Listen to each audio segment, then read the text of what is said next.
The Brown dynasty has finally imploded, gasp-inducing courtroom moments, handcuffs colliding, wives coming together, and Robyn's meltdown blowing up on camera.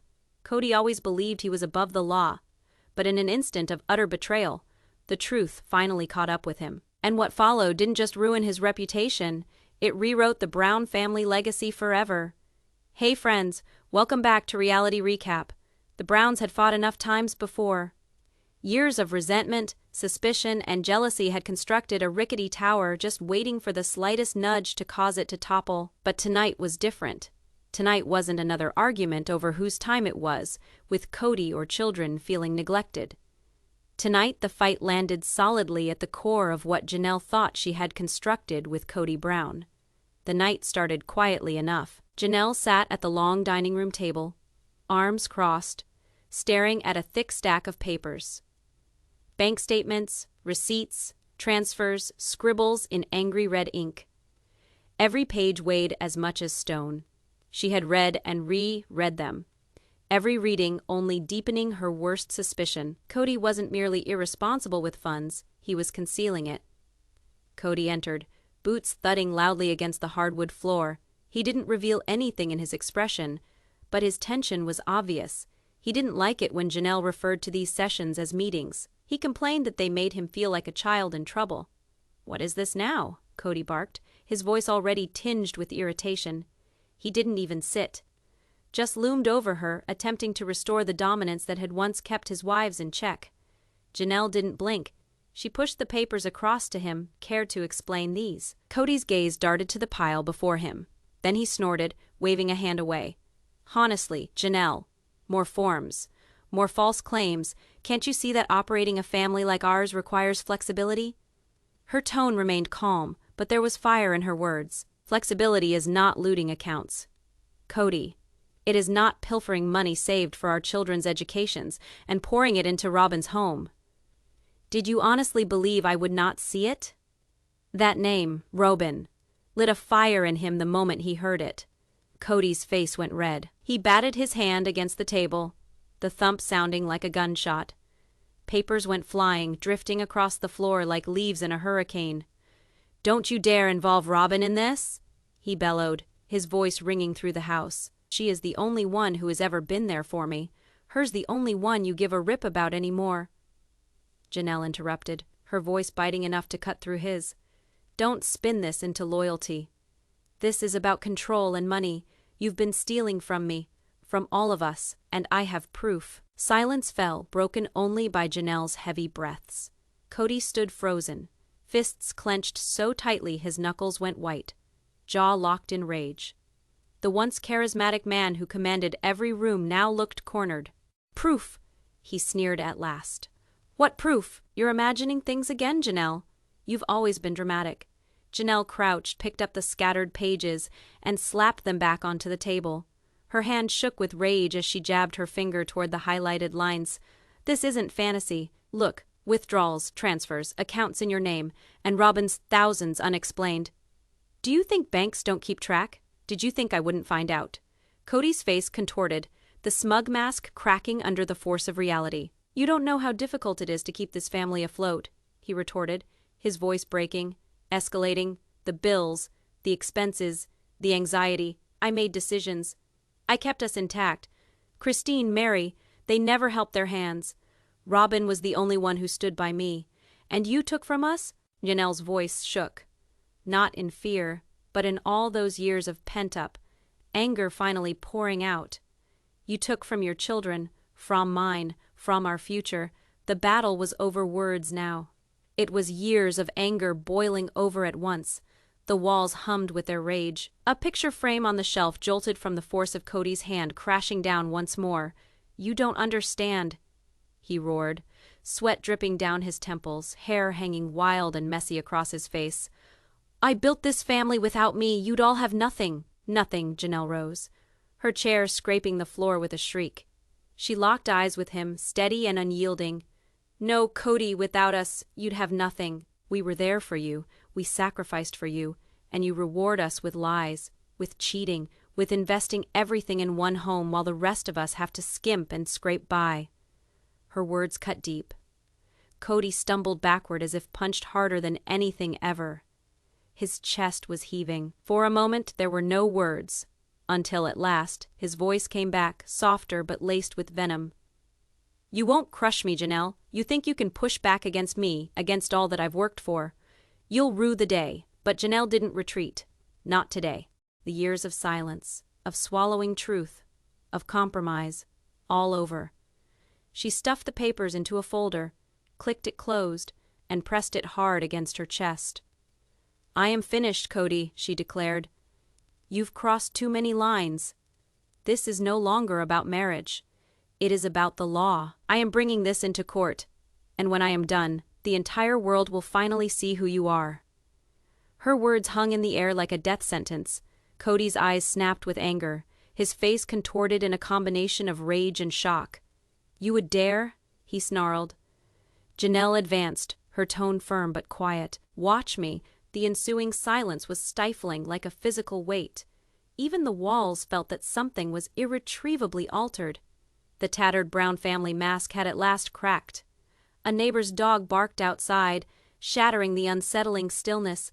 A siren howled in the background, but within, time halted. Janelle spun on her heel and strode away, every step ringing out like the clang of a bell. Kody stood frozen in place, shaking his kingdom of superiority built with careful precision crumbling around him. For the first time he understood that he wasn't the boss anymore. And for the first time he understood that Janelle wasn't bluffing. This wasn't another argument. This was the start of his downfall. The courthouse hummed hours before the gavel hit. Journalists stormed the stairs. Microphones waved aggressively at anyone who carried the Brown surname. Film crews fought for position, flashbulbs popping against the crisp morning air. This wasn't merely a dirty divorce court proceeding. It was the revelation of Kody Brown, the man who spent more than a decade manipulating America into believing he was the patriarch of a normal, if unconventional family. To Sister Wives fans, Kody had always been divisive. Either a plural marriage champion or a cautionary example of unbridled ego. But to the press, it was blood in the water. In the courtroom, the mahogany-lined walls seemed to close in. The walls towered above rows of packed benches filled with locals, journalists, and vicarious onlookers who had watched the Browns' drama unfold like some kind of scripted television. Kody went in first, chin raised in defiance, but his flicking eyes betrayed him as they darted across the sea of faces. He adjusted his suit jacket, his golden curls spilling uncooperative across his brow. This was to be his domain today. However, the limelight did not compliment him.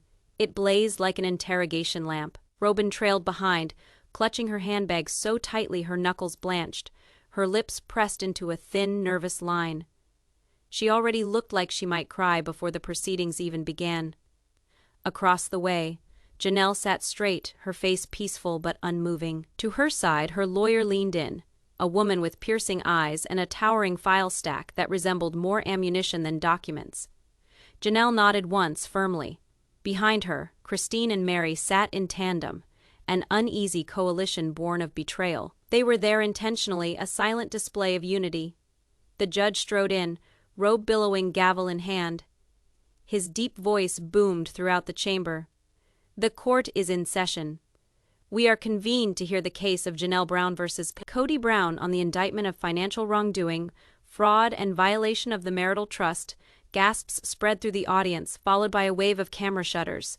Kody stood up, his lawyer pulling at his tie and muttering for him to remain calm. But calm was never Kody's forte. His pride had been piqued, and today he was a man who didn't want to be humbled. Janelle's lawyer did not dally.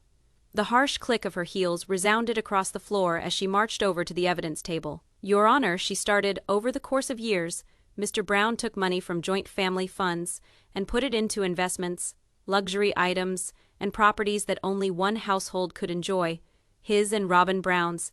These were not family choices. These were intentional acts of fraud." She pulled out a fat binder and slammed it down on the table with a loud crash. "And here is the evidence." Kody fidgeted uncomfortably, his lips clenched into a thin line. The judge leaned forward over the top of his glasses. "Go on." The first exhibits illuminated the courtroom screens, enlarged bank statements, numbers blaring for everyone to see. Tens of thousands disappeared, unexplained withdrawals, accounts popping up and disappearing like specters. Janelle sat quietly, hands folded in her lap, her heart pounding. Each sentence, each incriminating line of evidence underscored the betrayal, the extent of how far Kody had strayed behind her back. When his turn finally arrived to respond, Kody leapt up, disregarding the pull of his attorney's arm. "This is outrageous," he bellowed, his voice reverberating against the walls. "I carried this family for years. Do you have any concept of the burden of feeding, clothing, and housing 4 different families? I made tough decisions, compromises in order to keep us afloat." "Mr. Brown," snapped the judge sternly, "keep yourself under control." But Kody wasn't listening. He jabbed his finger toward Janelle. "She's twisting everything. She's bitter because she couldn't handle the sacrifices this lifestyle demanded. Bitter because I found someone who actually supports me." His gaze flicked toward Robyn, who shrank into herself, looking like she wished she could disappear beneath the bench. The gavel slammed down hard. "Mr. Brown," the judge boomed, "this isn't a television show. This is a court of law. You will compose yourself, or I will hold you in contempt." The courtroom gasped. For once Kody sat, his jaw clamped so tightly that it appeared ready to snap. Janelle's lawyer continued, calm and deliberate. "Your Honor, this case is not about jealousy. This is not jealousy." Janelle's lawyer went on calmly. "This is financial betrayal. Funds slated for family investments, schooling, and properties in common were diverted into private accounts. Mr. Brown used a joint family trust as his own pocket." The binder opened again, and this time the projection flashed emails. Kody's own words emerged on screen, ordering transfers, brushing off accountants' warnings, and even once typing, "Don't tell Janelle, she'll overreact." The word hung in the air. "Poison," Christine whispered to herself, nodding towards Meri, who had a derisive laugh. The crowd of spectators shifted uncomfortably. Even Kody's most ardent supporters seemed shaken. Next came the witnesses. Christine was up first. She walked to the stand with reserved confidence, swore in, and took a seat. "Mrs. Brown," the lawyer asked, "did you ever witness financial improprieties during your marriage to Mr. Brown?" Christine responded without hesitation. "Yes, I was coerced into signing over money from the sale of my Las Vegas house. Kody assured me it would go towards our collective land at Coyote Pass. Later, I found out that it was put in a bank account that I had no access to. When I questioned him, he blew me off." Kody growled aggressively, loud enough for the audience to hear. "That is a lie." The gavel came down hard on the judge's desk. "Mr. Brown, enough," Meri followed. Her voice was slow, but the impact behind it was unstoppable. "He always had control of the money," she said softly. "I wasn't permitted to question him. Anytime I did, he said that I didn't know. I trusted him. I realize now that perhaps I shouldn't have." Robyn sat rigid, eyes full of tears, conflicted between coming to Kody's defense and the tidal wave of testimony against him. Every witness drove another nail into the coffin of his credibility. The empire he had created, the power he clung to, was crumbling, on television, for strangers. At last, Janelle herself testified. The whole courtroom fell silent. She fiddled with the microphone, her hands shaking a little, but her voice sounded solid. "For years I was loyal to Kody. I battled for him. I sacrificed for him. I believed in the vision of a true family. But I can no longer lie about the truth. He lied. He lied to all of us. He stole what didn't belong to him, took money to construct one house, while the rest of us struggled. And when I called him out on it, he threatened me. That is not a husband. That is not a leader. That is not a man I can trust." She did not yell the words, but they stung more than all of Kody's angry diatribes put together. The judge looked at Kody. His face was red, perspiration dripping down his temples. The air in the room was thick with silence. Cameras zoomed in, catching every spasm. "We will recess until tomorrow to consider this evidence," the judge declared solemnly. "Mr. Brown, you are strictly forbidden from having contact with Mrs. Brown. Any more displays of temper will not be allowed." The gavel came down. The room erupted, reporters yelling, spectators buzzing, flashes firing. But at the heart of the bedlam, Kody sat stiff, his pride broken. Janelle, on the other hand, stood taller than ever, Christine and Meri rock steady behind her. The storm was just getting started. The morning after dawned in ominous silence. In front of the courthouse, reporters huddled like buzzards, cameras pointed as Kody appeared in a dark suit. He attempted to exude confidence, but the fissures revealed. His walk too purposeful, his jaw too tight. Reporters yelled as he made his way by, "Kody, did you steal the money? Is Janelle telling the truth?" He ignored them, pushing through the courthouse doors. Robyn trailed close, pale and silent. Inside, the benches filled quickly. Christine and Meri once again sat behind Janelle, a sight that pierced Kody deeper than any words. The wives who once shielded him now stood united against him. At 9 sharp, the judge entered. The gavel's strike rang like a warning. Court is back in session. We will continue with testimony and evidence. Janelle's lawyer stood up right away, unwavering but composed. Your Honor, yesterday we entered financial statements. Today we introduce communications, emails, texts, and recordings, establishing Mr. Brown's intentional withholding of money and his plans to cheat his family. The courtroom audience murmured. Kody tensed in his seat. His attorney leaned in with urgent whispers, but Kody pushed him away, his glare fixed on Janelle like a knife. The first item flashed on the projector, an email 2 years old from Kody to an accountant, the words blown up for everyone to read. Keep this transaction on the down low. If Janelle discovers it, she'll freak. Just categorize it under family expenses. Gasps filled the courtroom. Kody went red with rage, his lips compressed to a thin line. That is taken out of context, he snarled. But the lawyer was already proceeding to the next slide, a series of text messages. Kody, moved $10,000 from joint account to Robyn's. Don't mention it to the others. Accountant, that is against procedure. Can't we just treat this as a loan, Kody? Number, just do it. Trust me, the silence that ensued was so heavy it pushed on the room. Even Robyn blanched. She stared at the screen and then at Kody, her lips quivering. The judge's face grew blacker. Mr. Brown, is that your phone number? Kody hesitated. His attorney gave him a firm nod, instructing him to respond. Finally, he grumbled, Yes, Your Honor. But those texts are being taken out of context. You don't know how it is to take care of many homes. The judge lifted an eyebrow. The language appears quite simple. Janelle's lawyer moved forward.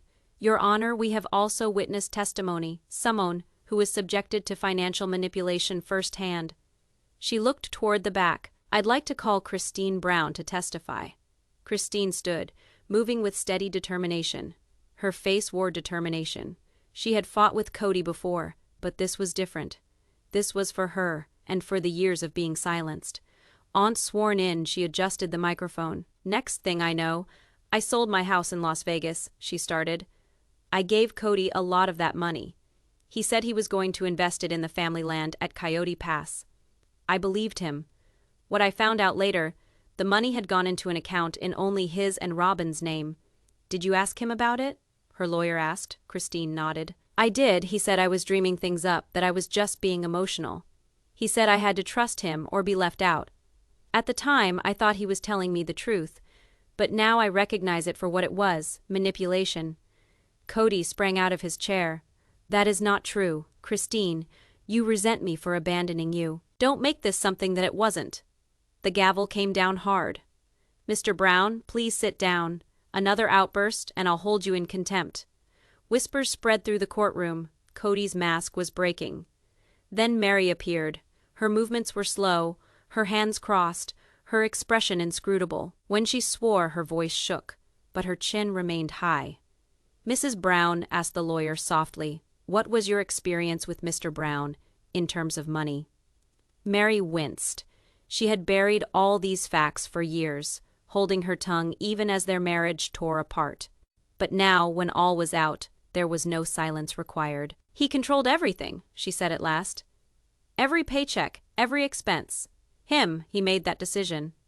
When I complained, he brushed me off. I didn't get money, so I shut up. I let him do it. But that wasn't trust, that was control. Her voice broke, but her words cut through the courtroom. Spectators leaned forward, hanging on to each syllable. Kody glared at her, his face contorted with rage. Meri, of all people. The judge interrupted him harshly. Enough, Mr. Brown. Tension crackled in the air, but the most incriminating voice was yet to be heard. Janelle proceeded next. She clutched papers in a tight fist, moving slowly towards the stand. She took the oath before taking a steady breath. Her voice was assertive, although her eyes shimmered with tears. "I never wanted it to get this far," she started gently. "I never wanted court, but Kody left me no other option. This wasn't splurging on reckless things. This was betrayal. He promised things to our kids, to me, to the family. Then he diverted the money elsewhere. While we went without, he told us we couldn't afford college, that we had to cut necessities, while bankrolling a lifestyle in one house, leaving the rest of us behind." Her voice cracked like thunder. Individuals changed positions, some inclining their heads, others muttering aggressively. "These," she went on, holding up the papers, "are more bank statements, transfers demonstrating the trend, thousands taken without questioning, and here, emails. His own statements confessing it. He didn't mind if we died from hunger. He was concerned about control." Kody's hands trembled on the table. He leaned in, eyes ablaze. "You are distorting this. You are portraying me as a criminal when all I ever did was keep this family afloat. But the projector deceived him, his own actions, his own words looming over him." Janelle stood his glare unshaken. "No, Kody, you didn't rescue us. You sank us while managing to stay afloat." The courtroom held its breath, frozen. Time itself froze. Kody just sat there, breathing hard, looking wildly. For Robyn, for the judge, for someone to stand up for him. But no one stirred. No one came to his defense. The judge leaned forward, his face stern. "Mr. Brown, the documentation before me presents a very disturbing picture. If it is proved, what you've done constitutes not so much impropriety, but outright fraud. I will examine these documents in detail." Kody's mouth opened, but the gavel fell again. "Court is adjourned until tomorrow, and Mr. Brown, I suggest you prepare yourself. The evidence against you is overwhelming." The gavel rang out across the chamber. Reporters scrambled about, pens flying, spectators whispered in dismay. But the enduring image was of Kody Brown, slumped forward in his chair, his empire of dominance disintegrating brick by brick. Janelle, Christine, and Meri stood united together, a solidity the world had never before seen from the trio. Their unity was irrefutable. Their evidence was irrefutable. And before the trial could finish, one thing was already certain: Kody's secrets had been exposed, and the tempest that ensued would forever alter the course of their lives. This was the climax of the courtroom drama. The judge's ruling, the collapse of Kody, the wives' tearful confrontations, Robyn's breakdown, and the final arrest that concluded the suspense. It all went down like the last act of a movie drama, every moment thick with tension until the sound of handcuffs brought it all to a close. Day 3 in court had a burden much greater than the previous days. Within, the air weighed down as if everyone in attendance was aware that something irrevocable was about to happen. Even the reporters, who were typically filled with chattering every morning, spoke in low tones as they unfolded their cameras outside. Kody came late, his gait slower, shoulders less squared than normal. His white face didn't fit with the suit he had on. The swagger had been taken from him, replaced by desperation rather than confidence. Robyn followed behind, her cheeks already wet with tears. She held firmly onto his arm, but Kody pushed her away, grumbling harshly under his breath. Inside, Janelle was already seated, Christine and Meri at her sides like silent sentinels. She did not pace or fidget. She sat erectly, her pile of neatly folded evidence in front of her. To the eye, she appeared resolute, though her heart pounded inside her breast. She well understood what today represented. The judge came in. His gavel struck once, then twice. Silence filled the room. "Court is in session. We'll go through the evidence and testimony from the past 2 days, then move on to final statements." All eyes leaned forward. It had arrived. Janelle's lawyer, Rose, unflappable as ever, stood up to speak. "Your Honor, we have offered proof that cannot be ignored. Phony transfers, secret accounts, impeaching testimony of 2 wives, revealing a scheme of dishonesty, and Mr. Brown's own signed words insisting on secrecy. This is not mere mismanagement. It is deliberate fraud and a breach of trust." Her glance danced around the room, the silence intentional, allowing each word to strike like a hammer. This wasn't an accident. It was a decision, and decisions have consequences. Kody's attorney leapt to his feet immediately, his voice strained, nearly panicked. Your Honor, my client bore the tremendous burden of providing for an unusually large family. His conduct, admittedly poorly documented, was not fraud. It was the desperate action of a man under extreme financial and emotional pressure. To label it fraud denies the richness of his reality. The judge nodded, unchanging, then returned his attention to Kody. The room's attention constricted tightly. Kody stood up, brushing aside his lawyer's grasping hand. His voice shook at first, then increased in volume, driven by anger and fear. I did it all for this family, he ranted, pacing back and forth like a beast in a cage. Every home, every property, every meal that you ever put in your mouth. It was all me, my sacrifices. And now they're going to crucify me for it, Janelle, Christine, Meri. You all betrayed me after all that I've done. Christine's eyes were peaceful, touched with compassion. Meri turned away, lips folded into a tight line. Janelle, though, stared at him, unflinching. You keep saying you sacrificed. She spoke softly, the sound of her words slicing clearer than his anger. Sacrifice is giving up for your family. What you did was took from it. That wasn't sacrifice, Kody. It was theft. The words exploded like thunder. Kody's fists tightened, his face contorted. Liar, he bellowed. You are just jealous because I picked Robyn. The room gasped. Even Robyn's face crumpled in shock, eyes wide with horror at being dragged into his defense. Kody, stop! She whispered pleadingly, but he did not listen. The judge's gavel came down with a crack. Mr. Brown, this is your last warning. Sit down. Kody stood rigid, chest pumping, then settled back into his chair, his anger simmering. The judge slanted forward, voice firm, words biting with seriousness. Over the last 2 days, this court has considered vast financial evidence, several witness depositions, and written correspondence from Mr. Brown himself. What stands out is a clear pattern: intentional hiding of money, abuse of communal resources, and manipulation of family members in the name of leadership. Such a betrayal of trust does not sit well with this court, particularly when it causes harm to one's own home. The silence was stifling. Kody's face paled. Robyn grasped for his hand, but he jerked it back, his eyes fixed on the ground. This is not a family dispute, the judge went on. This is fraud, and fraud is a crime. A chorus of gasps filled the courtroom. Cameras snapped rapidly. I have enough evidence to go forward with criminal charges. Mr. Brown, you are under arrest for financial fraud and contempt of court. The slamming gavel was like a death knell. Instant chaos broke out. Reporters yelled, voices clashing with the thudding of cameras. The crowd murmured to each other, hands tracing hushed patterns. Christine brought her hand to her lips, speechless in shock, and Meri shook her head with eyes shut hard, but Janelle remained in her seat, eyes flooding, not with tears, but with relief. It was finally over. Kody sprang up as 2 uniformed bailiffs stood before him. His chair scraped along the floor as he jumped up. No, wrong.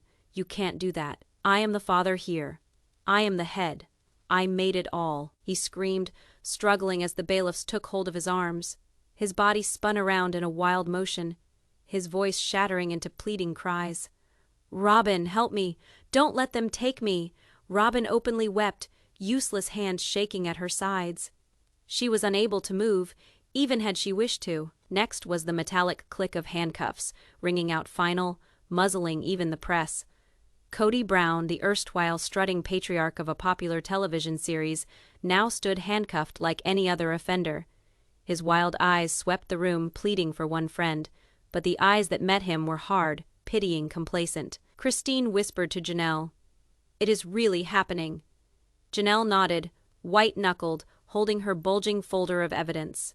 The bailiffs pulled Kody toward the side door, but he struggled until the judge boomed, "Order in the court!" The gavel struck again, silencing his screams.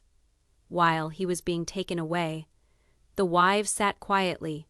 Christine's tears sparkled, not of happiness, but of freedom. Meri sat tense, only just beginning to realize the extent of Kody's dominance. Janelle let out a deep, shuddering breath, her shoulders finally relaxing after months of tension.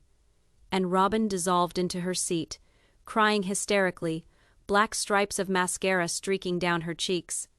This wasn't supposed to happen. He promised me, she whimpered, but no one took her hand. The gavel fell again, and the press exploded. Reporters yelled over each other the instant they could move. "Janelle, how do you feel, Christine? Was it justice? Meri, did you expect this?" None of the women spoke. Instead, Janelle stood up, picked up her things, and left. Christine and Meri right behind. For the first time in years, the broken wives walked out together, wordless but together. Outside the courthouse, the reputation was already crumbling. News crawl displays flashed. Kody Brown arrested in fraud case. Twitter erupted in shock, memes, indignation, and ridicule. Viewers who'd followed Sister Wives since its start watched their erstwhile proud patriarch fall before their very eyes. He declared himself the leader, the provider, the visionary. Now his kingdom was boiled down to one photo, Kody Brown in handcuffs, helplessly wailing as justice swept him off.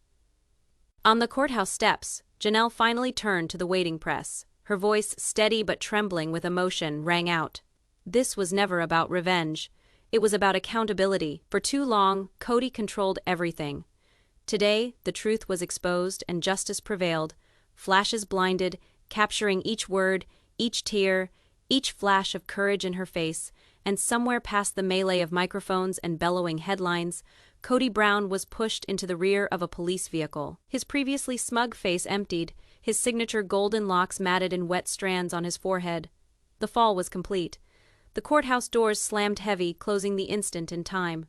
For an instant, the building itself breathed out. The sound of the gavel lingered in the air, mixed with the slight clinking of handcuffs, a sound no one there was likely to ever forget. Outside, chaos bubbled up. Reporters flooded the steps, shoving mics and cameras into the faces of anyone who would look. Kody, anything to say? Janelle, was this justice or betrayal? Robyn, do you plan on sticking with your husband? But Kody was already gone, shut away behind dark glass, his angry shouts muffled. Headlines spread quickly, from polygamous pride to courtroom disgrace. Sister Wives patriarch arrested. Wives turn against Kody. The reporting was relentless. Within the courtroom, the wives hung back, motionless in their seats. Christine wiped away tears, not of sorrow, but of years of pent, of hurt finally bursting free. Meri sat stiff, fingers curled so hard they turned white, but Janelle, the center of it all, sat stone. Still, she was not victorious, nor defeated. She was unyielding. For months, she'd borne the weight of evidence, the fear of what revealing the truth would let loose. Now that load was done, or at least this installment. And with that, Janelle stood up first. The crisp sound of her heels rang out across the gleaming courtroom floor. Christine lagged behind, with Meri following closely, and the three women walked out as one. Not in sync, not practiced, but in a solidarity they hadn't experienced in years.